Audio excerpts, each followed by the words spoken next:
everyone, this is Bob Sorrentino from Italian Roots and Genealogy. Be sure to check out our blog, our YouTube channel, and our newsletter on our great sponsors, Your Dolce Vita, Italy Rooting, Phil Italy, and Abitativa Casa. And today I have a special guest all the way from Australia, Sal Provino. So welcome, Sal. Thanks for being here. Nice to be here, Bob. I like when you speak Italian. I love it. Yeah, that's about the extent of my Italian. It sounds good. Keep it up. But that, buongiorno and ciao, Bravo, bravissimo. But for you, it's buonasera today, right? It's actually buonasera here in Australia. It's just after 9 p.m. So I'm keeping you up late. No. Hey, we're Italian. We go to bed late. What are you talking about?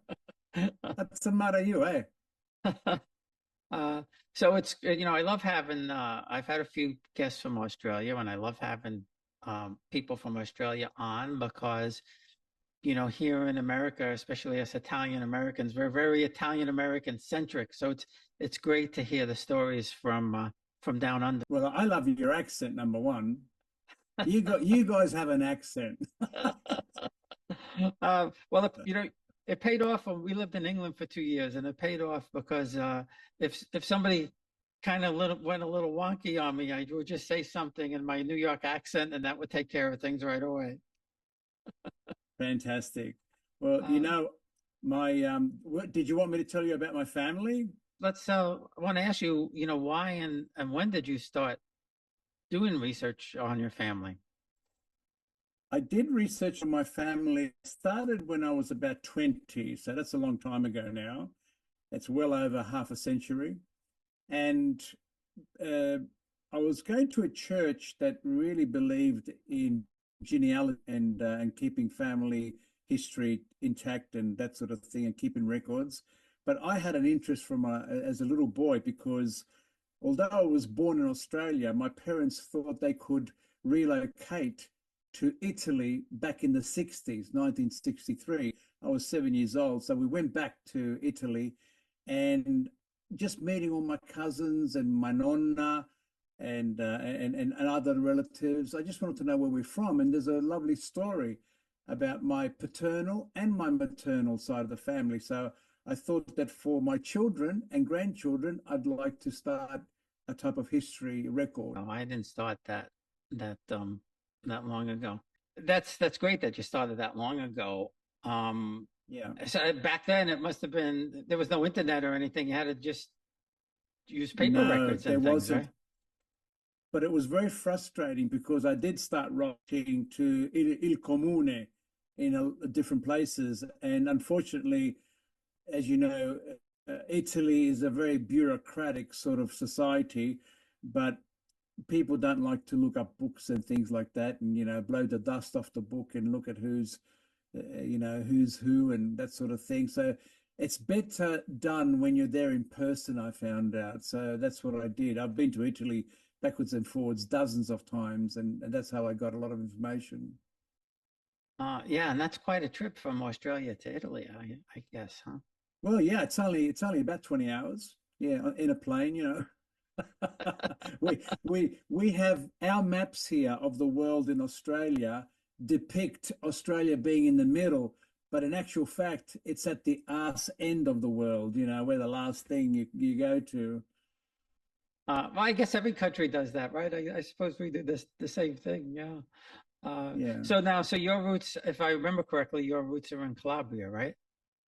So basically, Dad came out from Sicily in 1952, and he came to Sydney, Australia, by ship, of course. They didn't have many flights back then. And Dad was in the police force, but he didn't like it. He just wanted to get away from the misery, the poverty, the famine, from the ravages of World War II. And they were promoting people. They were promoting for people to come from all countries over here, from England, from Greece, from Spain, from everywhere. So Dad hopped on a ship and came out, and he met my mum here after he was in Australia 2 years. He went to the fruit shop to buy his greens, his vegetale. And then the guy there says, "Oh, my sister's out from Italy." "Oh, really?" "Yes. Why don't you come over for dinner Friday night and meet her?" And the rest is history. My mum was out from Calabria, and dad was learning English by reading the newspaper and talking and stuff like that. And he was dad did a lot of construction work. Most immigrants here were bricklayers, carpenters, that sort of thing. And so they got married in 1955, and in 1956 I popped out, and dad called me Salvino because he's Salvatore. My nonno, his father, was Salvatore. My great grandfather was Salvatore, and I'm Salvino. So that's why I'm Sal. Little Sal. Yeah, but that's my father. Little Sal. My father, well, in America, he was Nicholas, of course. That's what he was. That's his, given name. But his grandfather was Nicola. But I heard my cousins always refer to him as Little Nicky, that my grandmother used to call him in English. But then when I saw something that she wrote about him, he was Nicolino. So. Okay. So I have to tell you, for the benefit of your listeners on your podcast, we call Tesla Nikola Tesla. That's incorrect. Nikola is the name of a female English person. It's Nicola. Yeah. Well, that's my American accent says Nicola. No, it's your fault. It's not your fault. But I know because one of my uncles, mum's brothers, his name was Zio Nicola, Uncle Nicola. Well, and I mentioned this on one of the podcasts I just did about names. When I was in Italy, I was so embarrassed by saying my last name, Sorrentino, because there it's Sorrentino. Sorrentino. Yeah, we don't roll the R's here in America. You have to. You got to be Scottish. The Scottish do. Ireland. It's the car. That's funny. Yeah.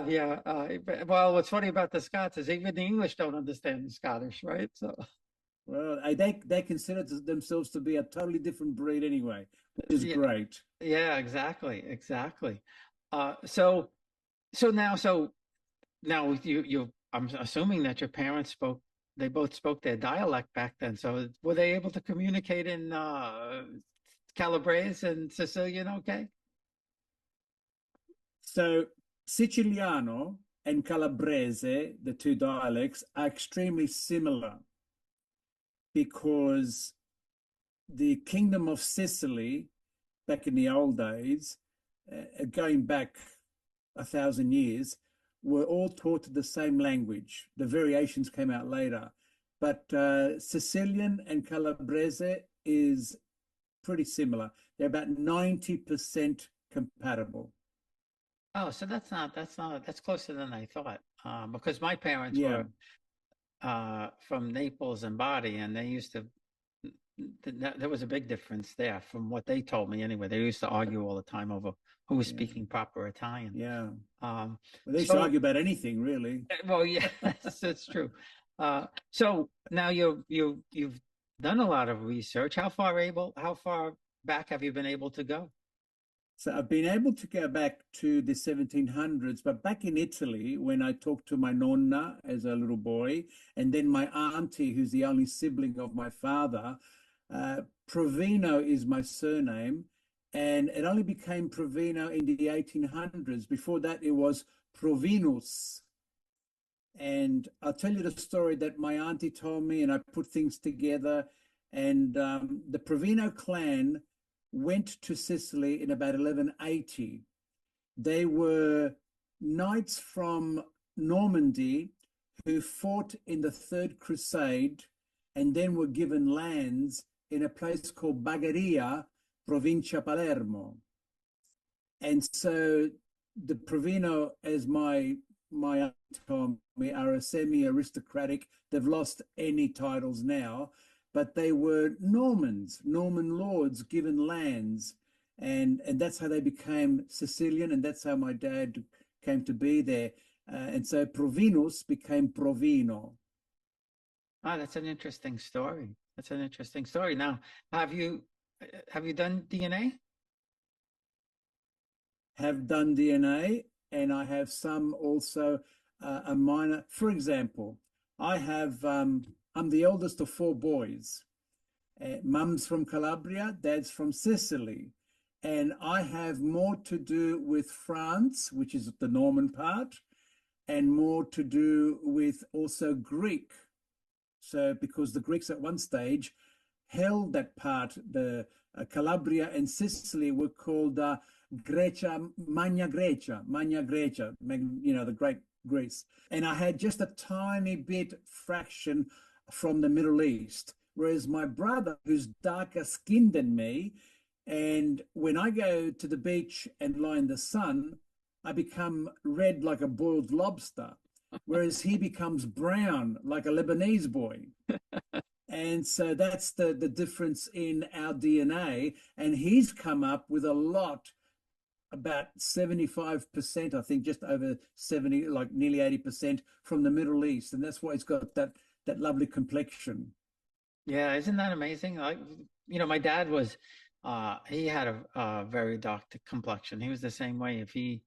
And when he was out in the sun within, the summertime, within 2 weeks, he was really, really dark. And I guess my sister probably has more of that complexion than my brother and I, because I was the same way. I would eventually get tan, but first I would burn, and then it would get tan. And then my mother was more fast skin, which is interesting because, well, I'll tell you, my mother, I did living DNA, and to get the mother and father lines, and my mother's line is like 95% from the Caucasus.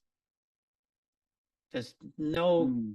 Greek, no Greek, going back 10,000 years. Wow.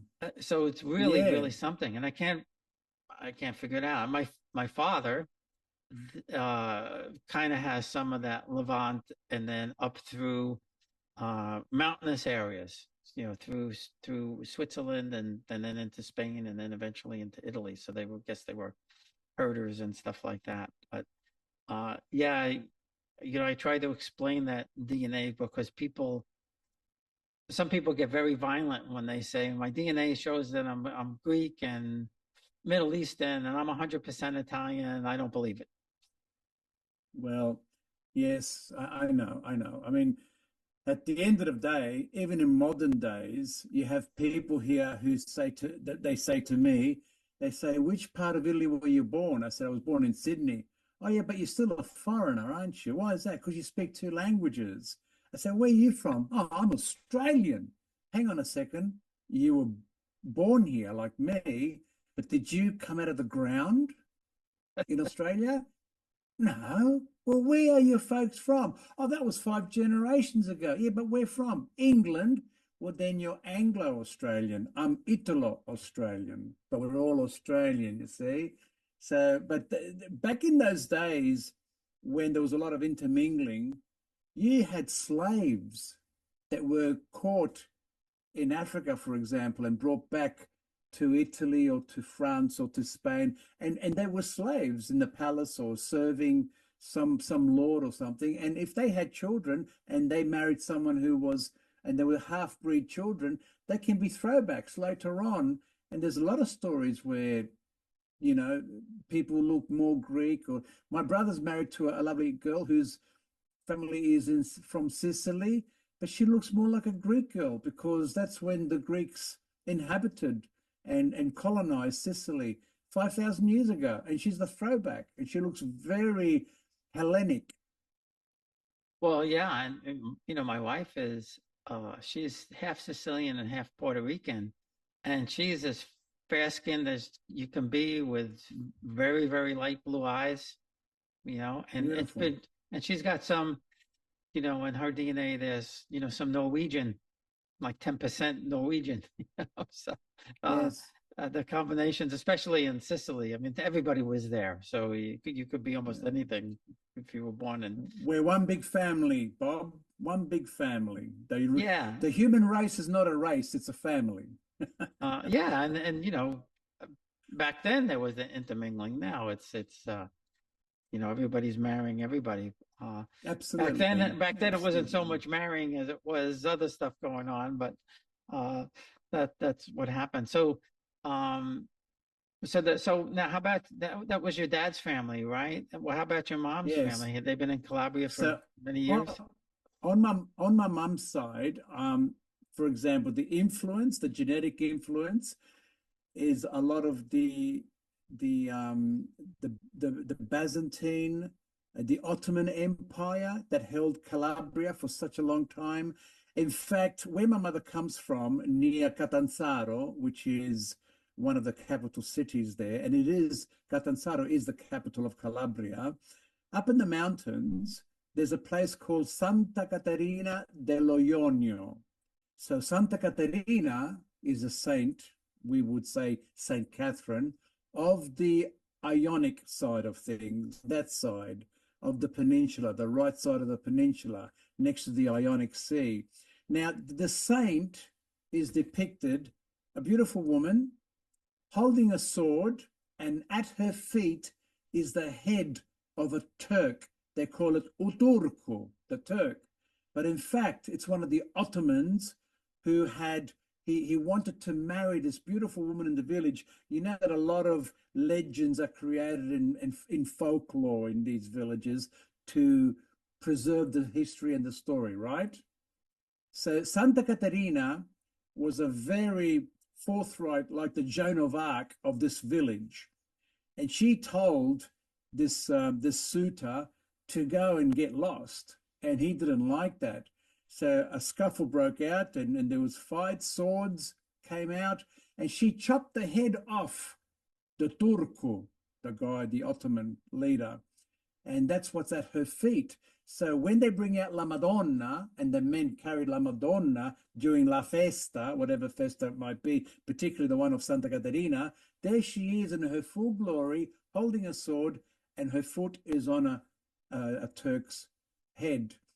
I had an uncle called Uncle Vincenzo, Uncle Vinny, and he had a little mustache, and I swear he looked like a Turkish man. And because the intermingling, he was a throwback from that. You see what I mean? Well, yeah, And yeah. so I keep exactly. So I keep I'd tell him, I'd say to my brother with the dark skin, I said, yeah, but you're a Turk. And he gets upset about that. There's nothing wrong with Turks. Goodness me. They make good food. Well, my mom, she's from Torito, Bari, and See, her last name was Nicoletti, and the there's a story that goes back to the Saint Nicholas when the people from Bari went to uh, Turkey to get the see. relics of Saint Nicholas, and supposedly there's one story that says that the men who went and got the relics, they were known as Nicoletti after that. So I don't know if there's a connection there or not. That's again, you don't It's know about some of interesting. these stories, like how much is truth and Yeah, how much is sure. fiction, right? But throughout history, Bob, I found out during my research, not everyone had a surname. If you were a servant born in the household of the landlord who was called Michele, Michael in Italian, Michele, and when you got registered for taxes, who are you? I'm Mario. Yeah, but who do you belong to? Michele.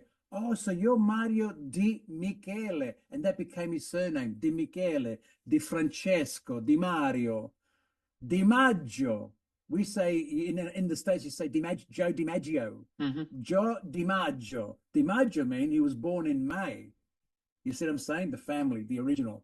And so people got named after the month or they belonged to, or if he was Russo or Lo Russo, which is the Russian or Russian.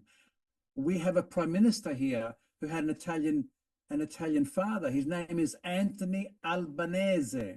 They call him Albo for short, or Albanese. It's Albanese because there was a time back in the 15 and 1600s where there was a huge move of humanity, migration from Albania to that part of Italy, from Bari right down to Calabria. A lot of Albanian people settled here in this area. And so they were called surname Albanese. It was an adjective. He's Albanian. Yeah, and Make sense? the interview I did that just previous to this was with Raffaele Fontanella, and he's been studying uh, surnames for years and years and years, and he goes through the various ways of how people got their names going back to the Renaissance period, where there were too many Giovannis in the town, so they had to start distinguishing people by giving them some sort of name, like you said. Correct. Yeah. Um, And and I've met people. Oh, sorry. no, go ahead. I met people with the surname of Ferrari. We say Ferrari.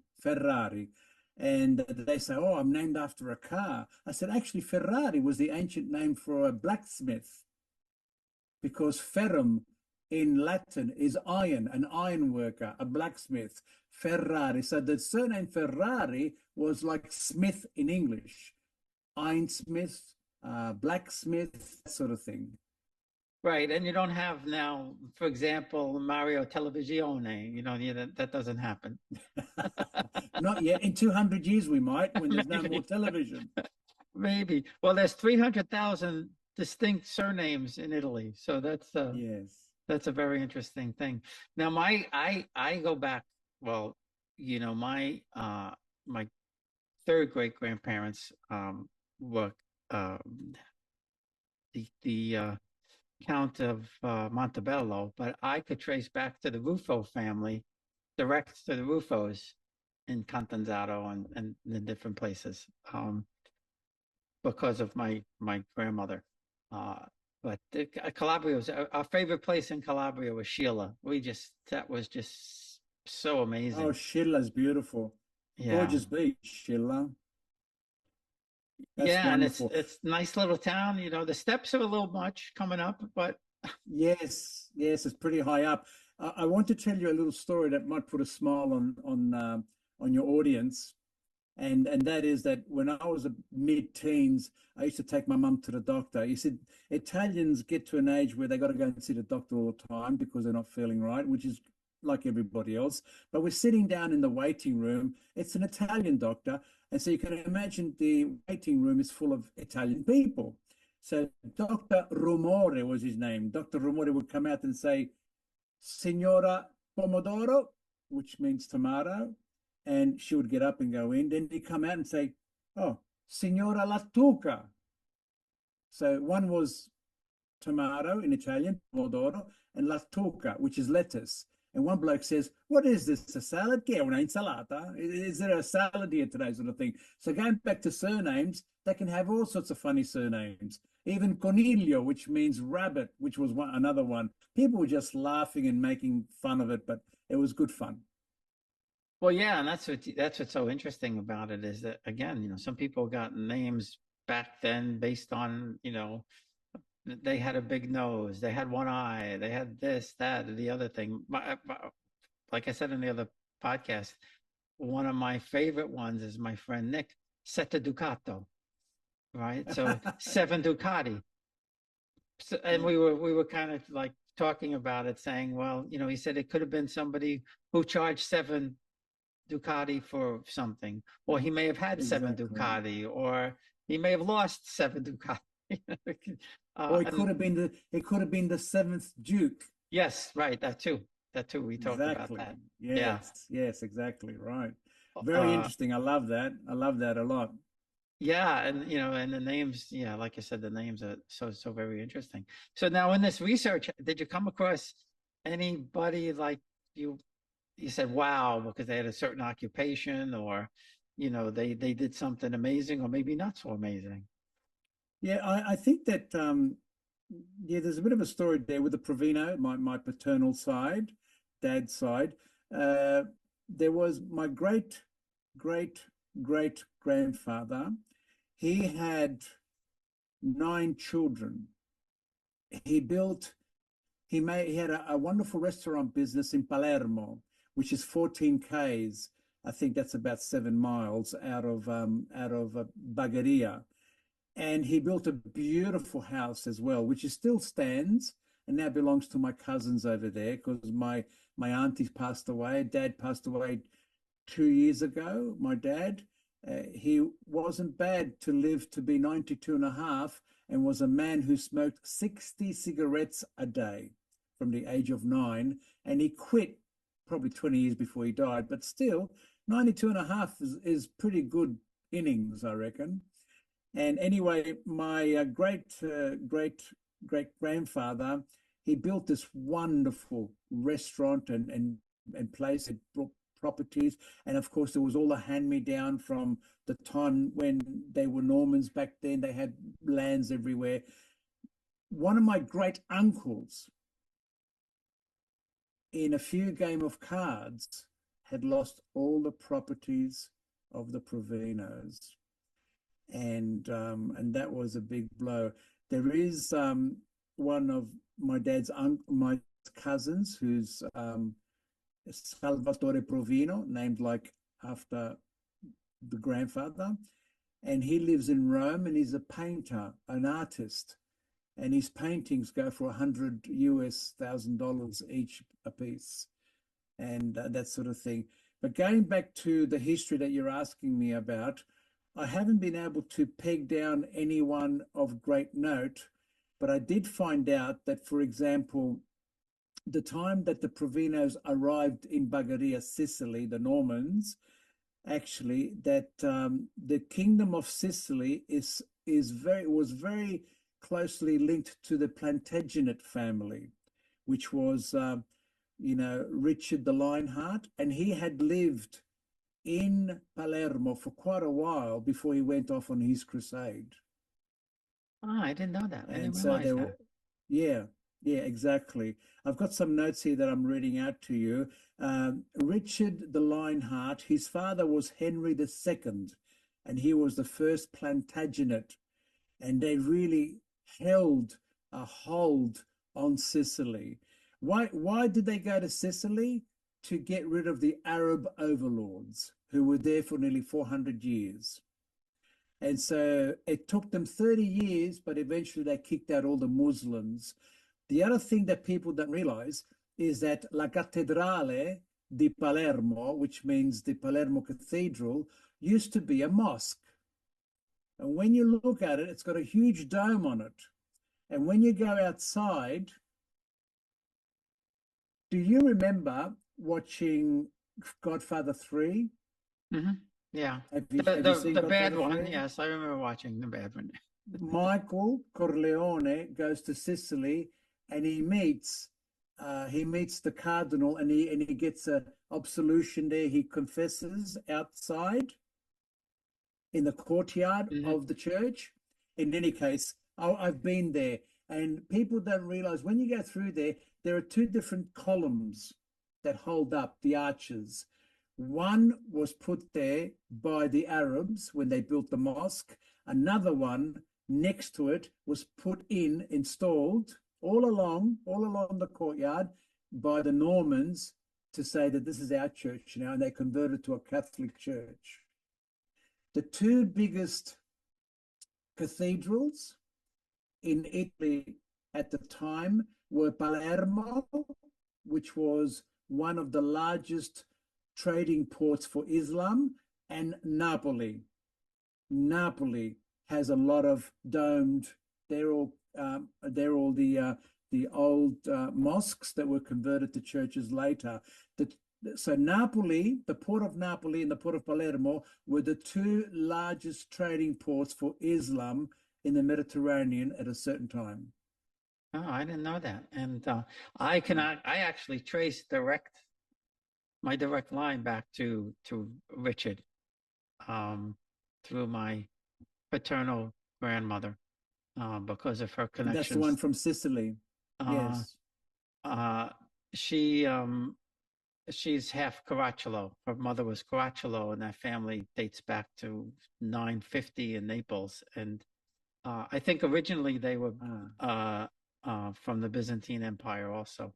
So Yes. because of the name, and it's Caracciolo in Italian, but in I've seen it spelled with a K in there, which of course we don't have. Going back They don't to have, the there's no places, K. there's no K. Um, Exactly. but yeah, I had no idea I mean, of course, I knew he was in the Crusades, but I had no idea Yeah. that he spent time in Palermo. Yeah. I, I think that, and also the wife of King Roger, might have been Roger the second or the third, who was king of Sicily at the time. His wife was somehow hooked up with Richard the Lionheart's family. He was related to her. That's why he went to visit her there, and he stayed there for quite a. He loved Palermo. It wasn't the first time that he's been to Palermo, because Palermo was becoming very much one of those Norman strongholds and a getaway for a lot of the Norman noblemen that were throughout the Mediterranean. It was Yeah, like it's a great city. the We jewel of liked the it there. Mediterranean. Yeah, exactly. Yeah, we Well, we now loved it there. it's a little bit, yeah, it got bombed a lot. I mean, there were about 3.5 years where it got bombed nearly every night when the Allies were trying to get rid of the Nazis out of there. There's not much left in Palermo. That's why Milano too was the most bombed city. And when you go to Milano now, it's all new. It doesn't have a spirit or a soul. And my wife and I lived in Lago di Como, Lake Como for 3.5 years. And so Milano was only a 35, 40-minute drive for us. And we'd take the train or drive the car, it didn't matter. But when you drive there, anything, it doesn't feel the same. Whereas Como was preserved. Como never got bombed. It had the Nazis there, but it never got bombed. In fact, Mussolini got shot just above the hills there, above Lake Como, just before the Swiss border. He was about to cross the Swiss border. Well, yeah, and that's where my mom's family was from in Torito. They're about 30 minutes from Bari. They never got bombed. They could see it because my uncle was still living there until the 50s. So they would see the planes coming over and bombing the port and everything like that, and they would run into the fields. But they never got Yeah, bombed because it was a small little, farming village. There was nothing really there, you know. But my cousin told me she's like 90 something now, 92, 93. She was about 12 or 13 at the end of the war. And she used to go into Bari and sell things on the black market to the yes, American and the English. Um, and I said, what did you live on? She said beans, mostly beans. yeah, Um, yeah. and then they would barter with, I guess, the English and the American troops when they came in. But Mm. I asked, I said, did you see any German troops? And she said, not in her town, really. They were all in the Right, city. right. But Bari's the same It way. You wasn't still have the old, strategic enough. Yeah, yeah, you still have the old city, uh, pretty much. But to the, well, I guess it would be the west of the old city. Everything is like brand new. You know, bomb. Yeah, yeah, yeah. for that reason. Do you know, my dad, when the war finished, my dad was nearly 18 years of age, and he told me that at night during the war, he would have to sneak out with a lot of the other young blokes, the young men, that's what we call blokes here in Australia, young men, and they would go up on the hills and look for a particular weed we call it burridge in English, but they call it a burrania. And it looked a little bit like a cabbage, but a long leaf with some prickles on it. And he would bring some home, and his mum would boil it and take the prickles out and make a soup, and they would eat that grain. That's all they had to eat for a long, long time. And the flour was very scarce. They didn't have things like even olive oil at one stage. And so Dad had to scrounge the hillsides for food, basically, whatever they could find, mushrooms, that sort of thing. Mm. Wow, that's rough. That's really rough. Uh, I think you mentioned it, but I don't. How old was he when he got to Australia? So Dad, when he got to Australia, was 24 in 1952. And it was interesting because as soon as he arrived here, he got a job and he started working. And he told me a funny story. Australians have a habit of saying, "No worries, mate." That means, okay, don't, no problem. And someone said to him, "No worries, Sam." They called him Sam because they couldn't say Salvatore. "Hey, Sam, no worries." He goes, "Hey, what do you mean, no worry, eh?" He goes, "It's no worries. Listen, if a no worries are bad, then no worry to you and your whole bloody family. But if no worry is good, then it's okay." He didn't know what no worries meant. Ah, that's funny. Well, when we were living in England, uh, we used to we'd be watching a comedian. Of course, we understood the language, right? But we watch stand-up comedians or something like that on the television, and then they would get to the punchline, and we had no idea everybody's hysterical laughing. We had no idea what Exactly. happened. Lovely. That's the best way to be. I got to tell you a story about my auntie. Now, my auntie, who is my mother's sister, mum was 3 years old when her mother died in 1934. And she had older sisters who raised her like it was they became her mum and she became their child, even though they were siblings. And so my auntie, who God love her, died in 2006 at the age of 96. She was actually a few weeks, 6 weeks before her 96th birthday. She told me an interesting story that she was in the my nonno's orto, which is the vegetable garden up on the hills, and she was collecting figs from the fig tree. So she's on a big branch. This fig tree was 200 years old, so it was massive tree, thousands of figs everywhere. And she had an apron with pockets in it, and so she was reaching out and grabbing the fruit, putting it into the pockets, and all of a sudden she hears an explosion, and something whizzed by her, and the leaves fell. And all of a sudden, all hell broke loose. And she said she could see men on either side shooting at each other. And later we realized that it was when the Allies had arrived in the village and were pushing back Nazis. They were actually having a combat in Nonno's Orto. And she stayed up in the tree for hours and hours, and she was scared and crying. But then later, the soldiers helped her down. The Allies helped her down, and she said all the figs she had in the pockets were squashed, and because she was hanging on for her dear life. Now, they're things that you and I have never had to go through, but just imagine all those people that lived through those kind of, well, traumas, really, aren't they? It's crazy, but they had to live and survive through all that. And she told me the story like it was nothing. Oh, that's some story. I'm like lucky too. That's an amazing story. Yeah, Uh, yeah, yeah, I've interviewed a couple of people who, either, well, not them, but their parents, lived through some of the battles, and the towns were destroyed, and uh, one outside of Naples where the whole town evacuated into the caves, and were there for a very, very long time. Even after the war ended, until they actually they didn't even rebuild the city. They kind of moved the city and rebuilt it, a couple of miles away from the original city because it was just so bombed out. yeah, Yeah, yeah. really, really scary. But what this crap still goes on today. It just, makes you It'll never crazy. stop.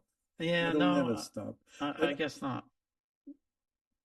when we lived in Como, I had the privilege of meeting a wonderful man. He was in his late 80s, and he told me that as a little boy, he helped his father move contraband across the border to Switzerland because the Swiss loved olive oil, they loved Italian wine, they loved the pasta. And then he would exchange that for other things he could bring back, whether it be medicines or whatever. And so they did this on a nightly basis, but they had to be careful. They had to be careful. They had to paint their faces black and wear hats and beanies so they could, because the Nazis were everywhere and they couldn't be caught because they'd be thrown in jail, sort of thing. but that was their living. It was actually to go across to Switzerland, which was a neutral country, and they would gladly buy Italian things and also barter a lot by giving back things that they needed back in Italy. Wow, that's So something. they had special packs, he told me, like it was like a big box on his back, and as a little kid he had to carry it, and his father would then, put a lot of stuff in there. And so him, his father, his uncles, cousins, they carried a lot of stuff over the hills into Switzerland. Wow, that's really risky. That's very risky. Well, Um, it was back then, yeah. yeah, and I never thought I have to ask my cousin one of these, and I never thought to ask. I don't know if I mean I know my mom's parents were sending money back to Italy to actually bring people over into Canada and then eventually into America, because America we our borders closed in, I think it was 1923. Mm, Nobody from Southern Europe was basically allowed to come in. And then even in my uncle came in the 50s, he had to spend like 4 or 5 years in Canada waiting to be able to come into America. At the same time, yeah, Australia was open, right? And I said to somebody from Australia before, correct. I think Australia is probably, as far as the immigration goes, probably like 30 or 40 years behind where we were. Well, we had that big influx between 1900 and 1920. You guys had it, I guess, after the war into the 60s. Yeah. That's correct. Well, ours continued to the 70s, but it's interesting because when I went to my mother's village, there was an old lady there sitting down, and she goes, "Who are you?" I said, "My name is Salvino." "Who's your mother?" "Rosaria." "I don't know her." "Who was your grandfather?" And I said, "Giuseppe Leto." "Nah." "What's his nickname?" I said, "Pepe Ucerimidoro," which means Pepe, which is short for Giuseppe, Ucerimidoro, the man who makes roof tiles, because Nonno had clay and a kiln. And he and my uncles used to work making roof tiles to build the houses in the village. "Oh, now I know who you're talking about." Everyone had a nickname. There was Gambaruta, which means broken leg; Testa Pinnata, which means bald head; Mangiacapiri, which is a woman with lots of hair, frizzy, and she's a Mangiacapiri, which literally means she has hair. That's how much hair she has. And if she didn't say a nickname, they wouldn't know who you're talking about. So she said to me, now where do you come from? L'America Piccola or l'America Grande? I said, "What's l'America Piccola?" She goes, "L'America Piccola, the small America, is l'Australia. Mm. L'America Grande is the USA." So that's how they would distinguish between people who had gone to America and people who had gone to Australia, because Australia was l'America Piccola, little America. Isn't that interesting? Yeah, that is so very interesting. Well, yeah, like I said, until I started doing this, I never realized that so many Italians, migrated to Australia. I had no idea. Of course, I knew. Well, I even learned, There are many. Even in America, you know, I knew about New York and San Francisco and Chicago, but throughout all of America, there's been so many people who didn't just necessarily, like move from New York to these places. They landed in New York and then they took a train to Ohio because they were building the railroad, or they needed miners, or they needed sculptors, or That's whatever right. they needed. That's And there's right. so many Italian enclaves in the United States. It's probably too many to count. A lot of them don't even know where they originate from. People didn't even know that Lady Gaga is of Italian descent. Her That's surname right. is Di Giovanotti. That's right. Yeah. you know. Yeah. Madonna. Madonna's name is Ciccone. I mean, and it goes on and on and on. Well, we all knew, but Madonna, because we knew that growing up. But it's funny, growing up, if somebody asked you, "What are you?" you would automatically say Italian. We didn't say Italian American. We would just say Italian. and now then went to Italian American, and then after, once you go to Italy, you come back and you realize you're just American at that point. By the way, you know where Madonna is right now, don't you? No, I don't know. I don't pay attention that much. Portofino. Oh, is that where she is? Yeah, well, she's got the money to live in She, Portofino. yeah, she's in Portofino. Portofino is a beautiful place, and she's in Portofino, but she's doing a little bit of a tour of Italy. While we were living there were rumors, because that doesn't become public, that she had bought a house on Lake Como as well. I mean, Sting has a house there. Murdoch has a house there. Also, Nicole Kidman, when she was married to Tom Cruise, they had a house there, but I think they've since sold it. And George Clooney Yeah, has a George house Clooney. there. Yeah, yeah. I think he has a Yeah. little. I think he has a little bit more Um, than a house, but oh, it's a Villa Oleandra. Now, listen, I just want to tell you too that when we first moved into Lake Como, my wife and I, she got one of those maps about Lake Como and what to see, what's good to see. One afternoon, we're sitting down there having a coffee in our kitchen, and she goes, "Oh my God, look at this." I said, "What?" "Look at this church here in Como. It's like 400 meters away. La Chiesa di San Provino." San Provino, get out of town. So we went there and had a look, and lo and behold, in 834, this monk from Normandy walked for months and arrived in Como and built an orphanage, and he became bishop, the second bishop of Como, and they built a church called La Chiesa, the church of San Provino. And on the 8th of March every year, they open it because it's so old, you can't go, they're afraid it might break down. But they have a very short mass on the 8th of March to commemorate the La Chiesa di San Provino. oh I never wow, knew that before. yeah, yeah, and uh, I guess Provino. Does that mean they came from? Well, I guess was it? What's the uh, what's the place in France that's got a similar name? I Well, can't think of Normandy. in Oh Normandy. no, you might be thinking of the region Le Provence. Yeah, Provence. So they didn't come from there. That They came from Normandy. No, that's down the south. They come Yeah. from the north. So In other words, I've got some. they were probably originally Vikings. Yeah, Yeah. I was going to say I've got some Viking in me, not that much, but some. Yeah. Yeah, because that's Yeah, definitely.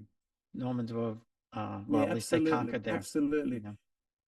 But it was at a time he went over when the Catholic Church was growing and, of course, was becoming the only sort of religion in the known world around the Mediterranean.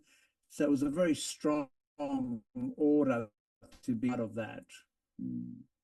Yeah, yeah. Well, listen, Sal, this has been great fun, interesting stories for sure. Like I said, My pleasure.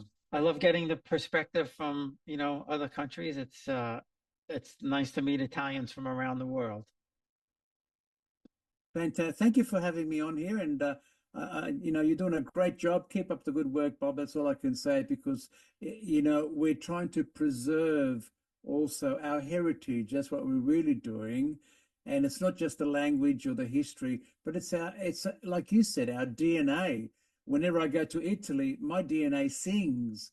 It just vibrates a certain frequency that makes me feel like this is where I belong, but I live in Australia, but my DNA was created in Italy, if that makes sense. I know exactly how you feel, and there's tens or hundreds of thousands out there that feel the same way.